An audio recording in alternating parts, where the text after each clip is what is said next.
수능의 그날까지 여러분과 함께 러닝메이트 조정식입니다. 지금 이제 2024학년도 9월 평가원 모의고사 총평을 좀 진행을 할 텐데 정말 간만에 제가 론칭했던 해 이래로는 처음으로 라이브가 아닌 녹화로 총평을 진행을 하게 되네요. 일단은 9월 평가원 모의고사 전체적으로 난이도가 좀 되게 애매한 표현입니다. 쉬운데 어려웠어요.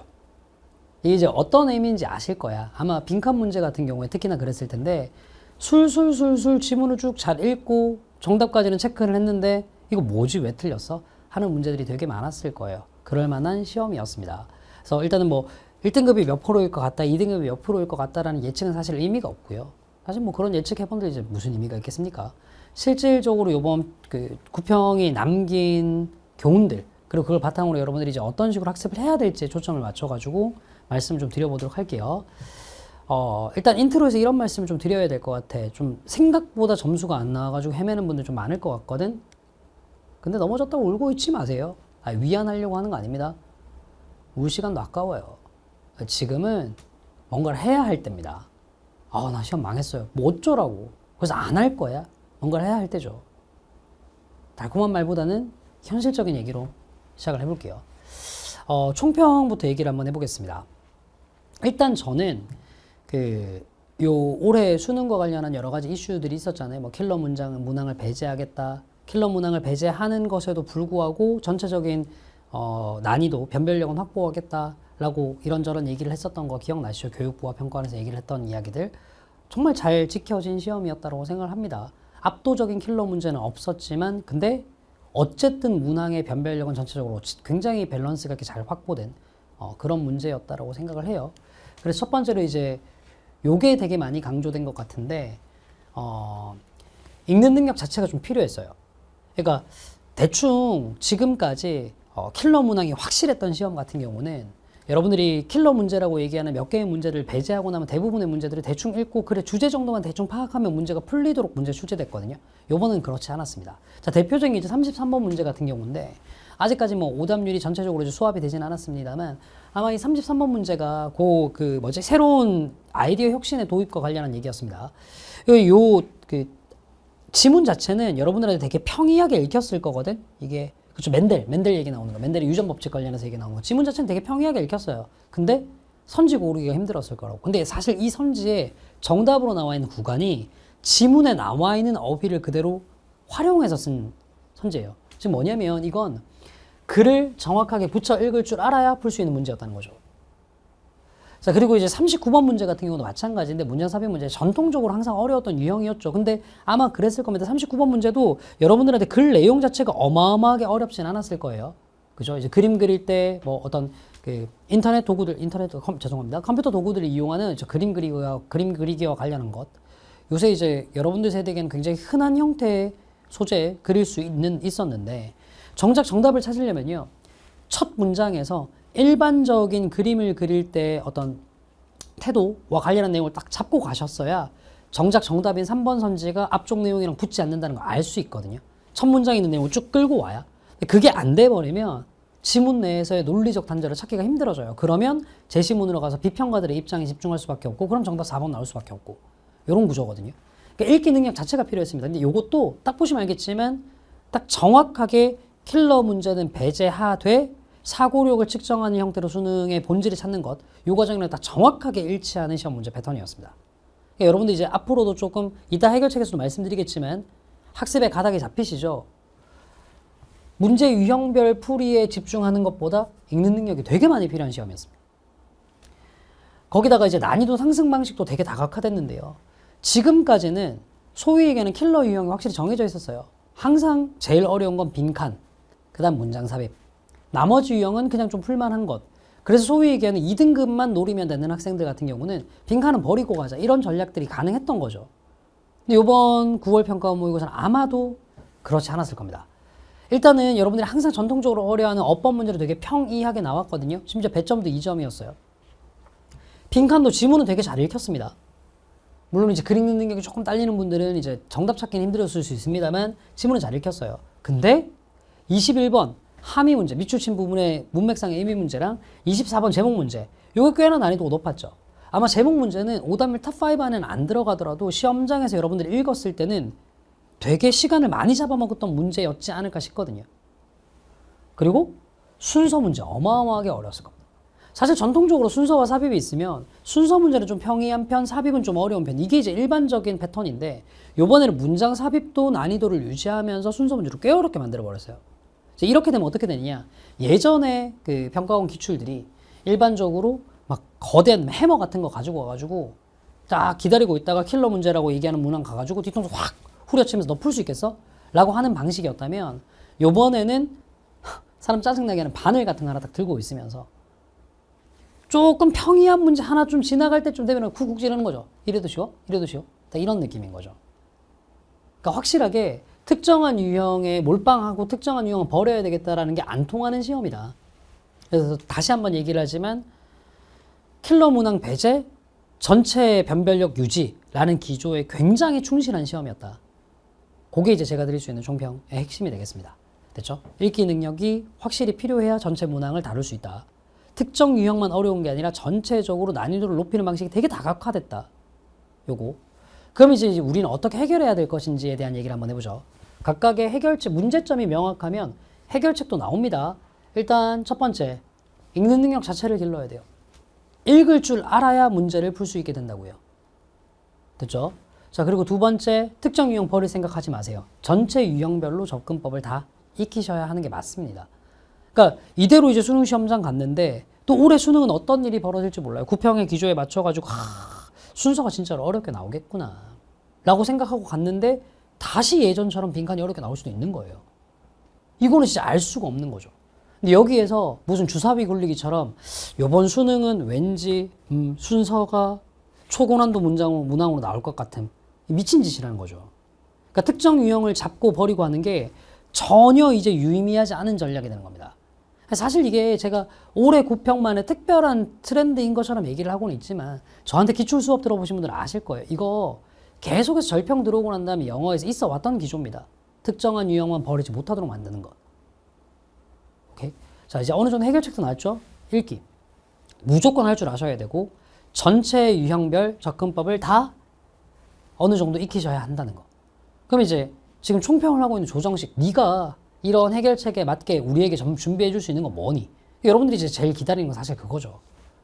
준비한 건 이후에 제 커리큘럼과 관련한 얘기입니다. 항상 9월 평가 모의고사가 지나고 나면 어마어마하게 좋은 평가를 많이 받는, 그리고 이제 학생들이 많이 기다리는 컨텐츠 The Days Your Day 시즌 1.5 요게 올해는 정말로 제대로 충실하게 준비가 됐습니다. 뭐 매년 그래 왔습니다만 올해 같은 경우는 6평과 9평에 대한 분석 철저하게 하면서 읽는 능력에 대한 부분을 좀 많이 강화를 할 예정이에요. 그리고 9월 평가원에서 나왔던 좀 특수한 패턴들 있잖아요. 예를 들면은 뭐 밑줄 치는 부분의 의미 문제가 그 문장이 통으로 이제 밑줄 치고 함의를 물어보는 문제로 출제가 됐었죠. 그런 패턴들. 그리고 제목 문제 같은 경우는 정말 오래간만에 긴 문장의 호흡으로 여러분들 멘탈을 좀 털었거든요.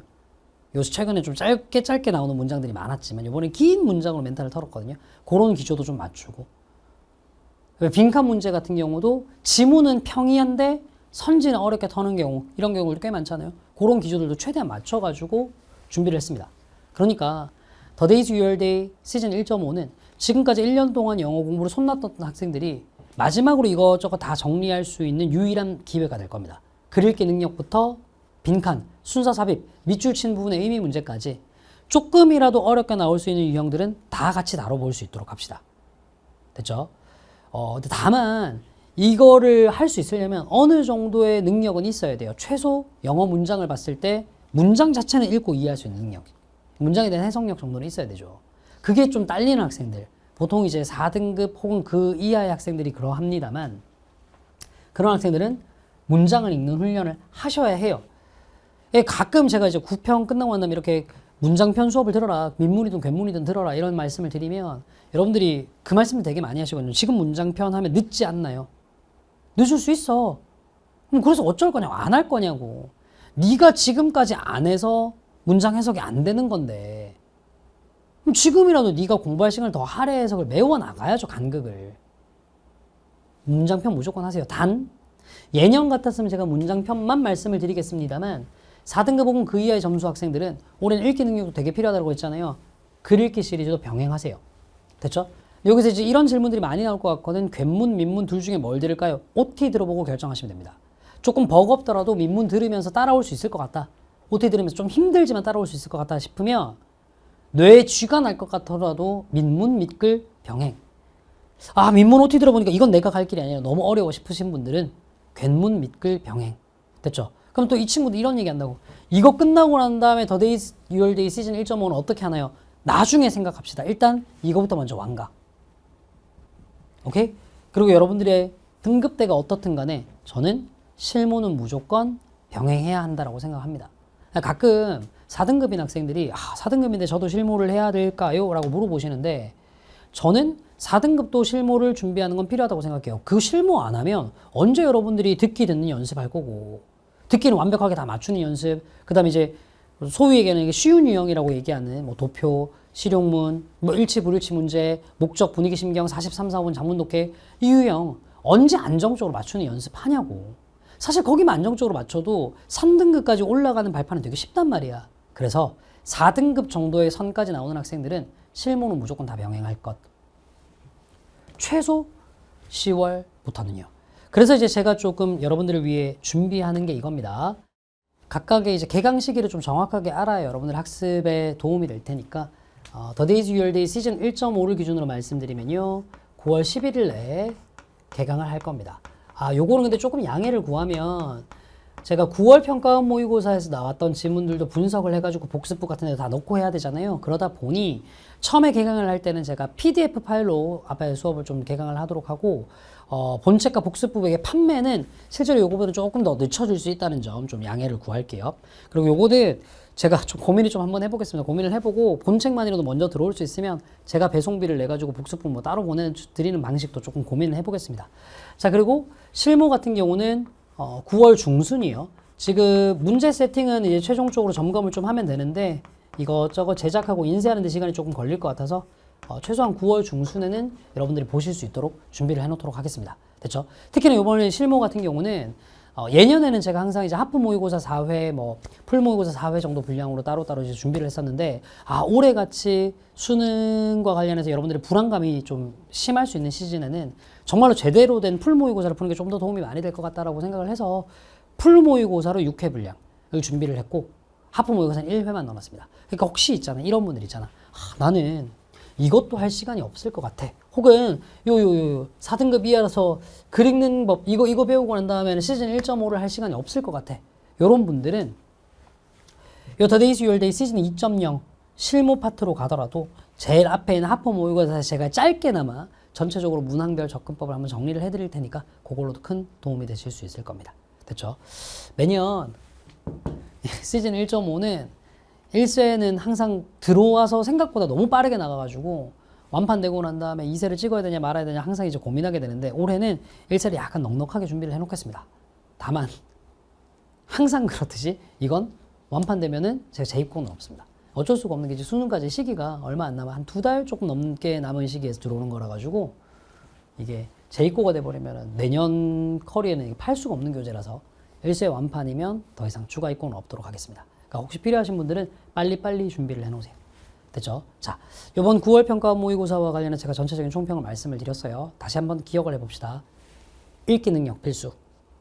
됐죠? 그리고 모든 영역이 골고루 난이도가 높은 방식들로 출제가 됐으니 특정 영역들만 버리는 건, 특정 유형만 버리는 건 바보 같은 짓. 됐죠? 그래서 우리 학습법도 어떻게?